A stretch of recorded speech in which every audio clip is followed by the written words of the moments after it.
Good morning, it's Anya Divine here. I did a tiny bit because I stopped the video to be sure that you could hear me, because I don't have the microphone on this morning because I'm charging the iPad up.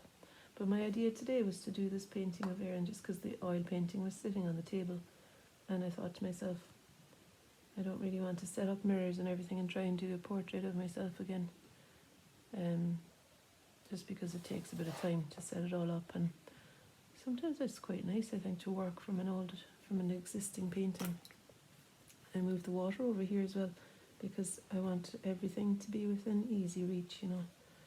That's something I find very helpful to me in order to help me really focus, so that I don't have any decision making around trying to find what I need.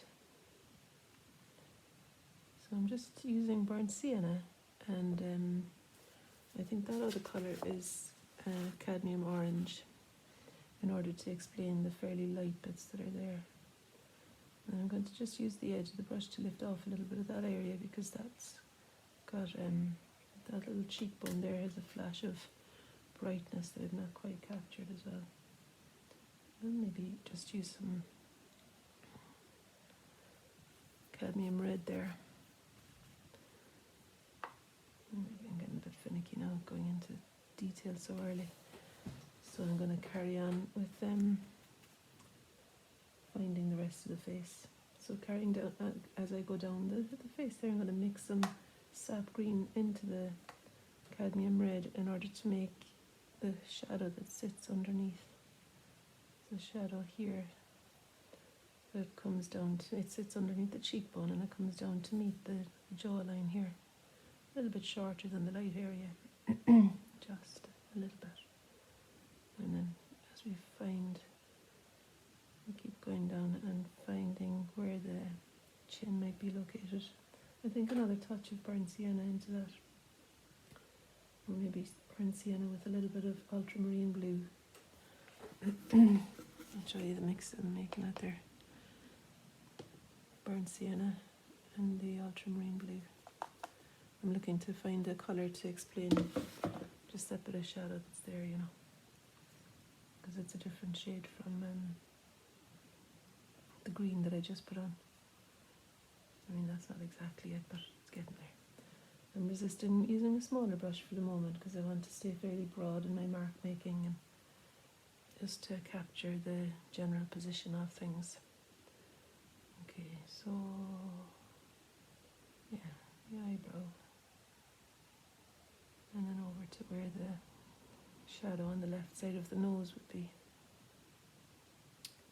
And the shadow cast by the nose too across the face over to meet the greenish shadow here. And then space for the mouth as well. I'm going to move to a smaller brush now to just chisel the shape of that shadow right there. So little fine tuning things. And actually I'm going to go on to describe the hair a little bit. I'm using Van Dyke brown, which is a darker brown. I'll show you when it goes on her paint picture. Van Dyke brown mixed with ultramarine blue in order to make a fairly dark colour here to describe her hair. I suppose it's a bit dodgy doing it so close to the face when the face is still wet. I think the forehead was dry enough, but I let that mark come across there, so I just dried the brush and lifted it off. Putting a touch of burnt sienna now into that, more burnt sienna into that, because there's a kind of a mahogany feel to the hair as it goes up here. I might even put some alizarin crimson in actually, because it's quite a marked change between that and the bit of hair that's close to the skin. And then the dark bit of hair has a plateau here, and it comes across further than the shadow on the nose even. And as I'm looking at that shadow, I'm going to deepen it a little bit now, because it's a helpful dark to explain the topography of the face. It's a funny word, isn't it? I think it's what I mean. And I'll just carry on a little bit more the shadow in the hair here. And I guess there's an absence around the mouth now as well, isn't there? So a little bit of alizarin crimson into that burnt sienna colour, well, into the burnt sienna and ultramarine blue is what I'm going to use to start explaining the lips. So there's the corner of the mouth, about there, that dark shadow. That sits to the left of the lip, to the left of the mouth. I'm just relating it to things up here. You want to kind of keep an eye on things, you know, that they're all connecting with each other in a satisfying way. So the bend in the eyebrow, if I were to drop it down, would be to the left of that little shadow. And close enough really to the corner of the jaw. And then as I look at the corner of the jaw, I could do with a bit of chiseling in. So I'll just, even though it's really blue now, it's on the brush, it's okay. I sometimes find that things happen like that are kind of pleasing, you know, that you don't plan. So I wouldn't be too kind of strict about finding exactly the colour. Although, yeah, it's good to aim for it. And then if your brush has picked up more of one than another, it's kind of exciting to deal with that. And it'll kind of cause you to think laterally, I suppose, to try and adjust things so that you're owning it again. And then a bit of alizarin crimson and ultramarine blue in order to make the hair a little bit darker here.